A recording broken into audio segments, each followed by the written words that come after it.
आपण घेत आहोत 2025 शिफ्ट नंबर 2 म्हणजे 7 एप्रिलचा पेपर, जे की शिफ्ट नंबर 2ला झालेला होता. ते पेपर ऑलरेडी आपण एका सब्जेक्टच्या बघितलेले आहे, PYQ. तर आता आपण बघणार आहोत सेकंड सब्जेक्ट म्हणजेच फिजिक्सचा सब्जेक्ट. त्या सब्जेक्टचे आपण PYQ बघणार आहोत.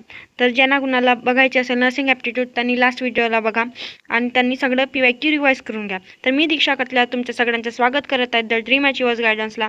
तर आज आपण बघणार आहोत फिजिक्सचे PYQ, जे 7 एप्रिलला 2025ला झालेले होते. त्याच्या आधी बघा, नर्सिंगचं एक फुल पॅकेज तुमच्यासाठी अवेलेबल करून दिलेलं आहोत आम्ही. त्या फुल पॅकेजमध्ये 40 मॉक टेस्ट प्लस 5 CT सेलनी घेतलेले ऑफिशियल पेपर हे तुम्हाला देण्यात येतील, ज्याच्यामुळे तुम्हाला कॉन्फिडन्स आणि ॲक्युरेसी बिल्ड होईल. त्याच्यासोबतच तुम्हाला मास्टर बुकसुद्धा देण्यात येतील, जे की लेटेस्ट पॅटर्नमध्ये राहील. त्या पेपर पॅटर्नमध्येच तुम्हाला MCQसुद्धा दिलेले आहेत त्या बुकमध्ये. तर ही बुक अजून कोणी तयार केलेली नाही. MS नर्सिंगसाठी पहिली इन्स्टिट्यूट म्हणजेच आमची द ड्रीम अचिव्हर्स गायडन्स यांनी बुक क्रिएट केलेली आहे. त्याच्यामुळे तुम्हाला ज्यांना कुणाला वाटते ही बुक आपण परचेस करायला पाहिजे, त्यांनी आताच व्हिडिओच्या डिस्क्रिप्शनमध्ये जाऊन ग्रुपला जॉईन करा आणि आम्हाला कमेंट बॉक्समध्ये कमेंट करा किंवा आम्हाला परचेस करायचे आहे म्हणून. तर ह्या फुल पॅकेजमध्ये तुम्हाला खूप जास्त लाभ होणार आहे. ते एका सब्जेक्टला 500 MCQ ह्या बुकमध्ये अवेलेबल करून दिले आहे. सोबतच आम्ही मागल्या वर्षी घेतलेले 10 प्रॅक्टिस सेट ते सुद्धा इन्क्लूड केलेले आहे. आणि सोबतच एका वीकला तुम्हाला 3 सेशन म्हणजेच लाईव्ह सेशन देण्यात येतील, ज्याच्यामुळे तुम्हाला समजेल की कोणत्या टॉपिकमध्ये तुम्ही कमजोर आहात किंवा ॲक्युरेट व्हायला पाहिजे. तर ज्यांना कुणाला वाटते खरंच आम्ही ह्या बॅचला जॉईन करायची, त्यांनी आम्हाला ग्रुपला जॉईन करा आणि DM करू शकता. त्याच्यानंतर बघा आता क्वेश्चन्स. तर क्वेश्चनमध्ये काय विचारलं आहे, पहिलं क्वेश्चन आपलं, when common salt is dissolved in water the surface tension of salt water म्हणजे सरफेस टेन्शन विचारलं गेलेलं आहे, काय असू शकते. तर मग आन्सर आहे इन्क्रीज होऊ शकते डिझॉल्व्ड वॉटरचं सरफेस टेन्शन वॉटर साल्टमध्ये. तर आन्सर काय येईल, ए म्हणजेच इन्क्रीज होत आहे. सेकंड नंबरचा क्वेश्चन बघा, in LCR series resonance circuit the capacitance is change from C to 4C to get same resonant frequency the impedance should be changed from L to L. The value of L is, आता L ची value विचारली गेलेली आहे. तर L ची value काय येऊ शकते तुमची, आन्सर नंबर बी येईल, कारण L/4, कारण ऑलरेडी तुमचा C to C 4C दिलेला आहे, त्याच्यामुळे L/4 येऊ शकते असं आन्सर. त्याच्यानंतर बघा, the period of simple pendulum gets double when, किंवा सिम्पल पेंडुलम डबल होत असते हे विचारले गेलेलं आहे. तर आन्सर नंबर येईल बी, म्हणजे त्याची लेंथ मेड फॉर 4 टाइम्स होईल तेव्हाच ते पेंडुलम डबल्ड होईल, पिरियड ऑफ सिम्पल पेंडुलमचं. तर त्याच्यानंतरचा क्वेश्चन बघा, त्याच्यामध्ये काय विचारलं गेलेलं आहे, the plate of parallel plate capacitor of capacitance C are move closer together until they are half their original separation. The value of new capacitance will be. आता तुम्हाला फॉर्म्युला तर माहितीच असेल, तर आन्सर काय येईल 24चं C, 2C हा त्याचा आन्सर येऊ शकतं. त्याच्यानंतर बघा 25, a wire under certain tension T1 gives a note of fundamental frequency 320 Hz. when tension is changed to T2 the frequency of fundamental note become 480 Hz. the ratio T1 ratio T2 is. तर काय ratio येईल हे विचारलं गेलेलं आहे.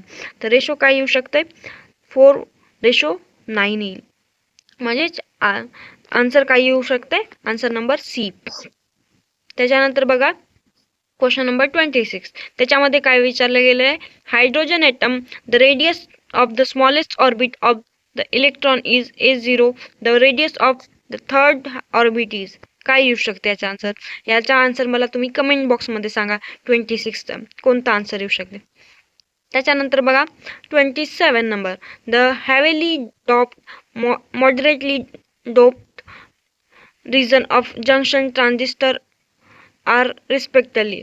म्हणजे 27चा answer काय येऊ शकते, तर आन्सर येईल C, इमिटर अँड कलेक्टर. त्याच्यानंतर बघा 28, the charge particle is moved in uniform magnetic field in a circular path of radius r. When the kinetic energy of particle is increased to 3 times, then the new radius will be. The new increase झालेली आहे 3 times, तर new radius कोणती असू शकते? तर new radius येईल π3r, म्हणजेच answer number C. 29 question बघा आता. The momentum of photon of wavelength is, तिथं दिलेलं आहे h is equal to Planck's constant, c is equal to velocity of light, म्हणजेच कोणतं येऊ शकते? आन्सर नंबर 29चं बी येईल. त्याच्यानंतर बघा 30 question. The magnetic moment of current carrying circular coil of radius r and number of turn in varies as. तर question number 30चा काय येऊ शकतं? Answer number B, r square. त्याच्यानंतर बघा 31. The 11th inductance between A and B is equal to. आता काय येऊ शकते? तुम्हाला डायग्राममध्ये शो होत असेल. आता हे मला 31चा आन्सर पण तुम्ही मला कमेंट बॉक्समध्ये सांगा, कारण ऑलमोस्ट मी आन्सर मीच सांगत आहे, तर तुम्हाला पण सॉल्व करता आलं पाहिजे. तर मला क्वेश्चनचा आन्सर द्या 31चं. त्याच्यानंतर बघा 32. In Bohr's theory of hydrogen atom transition from state n is equal to 6 to n is equal to 1 result in ultraviolet radiation. Infrared radiation will be obtained in transition. तर काय येईल आन्सर 32चं?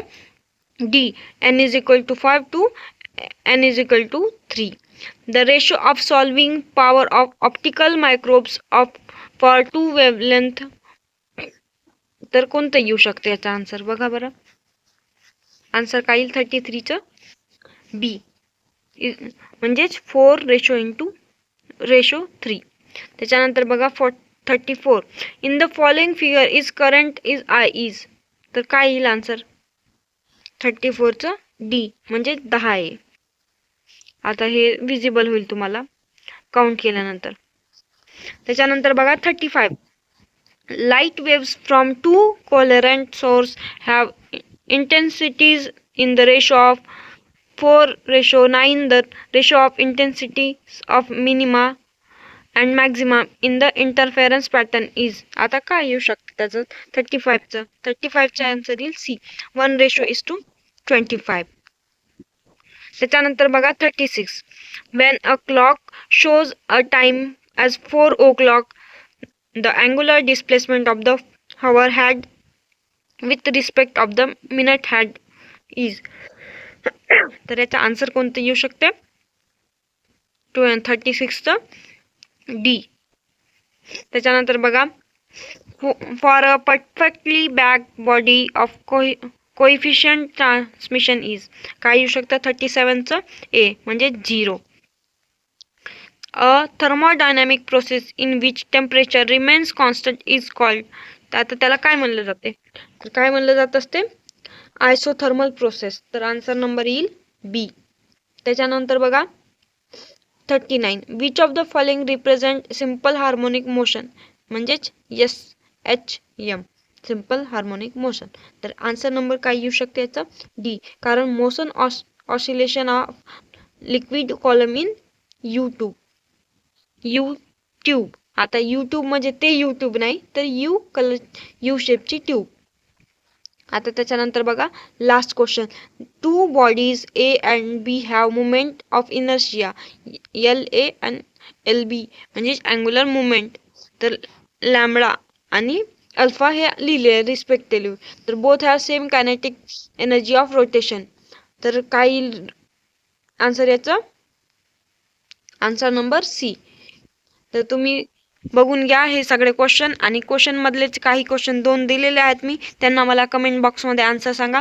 हे तुमचे झाले फिजिक्सचे question. Hope so तुम्हाला question समजले असतील आणि त्याचे आन्सरसुद्धा समजले असतील. तर ज्यांना कुणाला डाऊट असेल त्यांनी कमेंट बॉक्समध्ये कमेंट करा, किंवा ग्रुपलासुद्धा जॉईन करून तिथे पण तुम्हाला मेसेज करता येतं. तर ज्यांना कुणाला कमेंट करायचं असेल त्यांनी कमेंट करा, ज्यांना समजलं नसेल त्यांनी, आणि समजून घ्या क्वेश्चन आणि रिवाइज करून घ्या. व्हिडिओला लाईक करा, शेअर करा आणि सबस्क्राईब करा. धन्यवाद.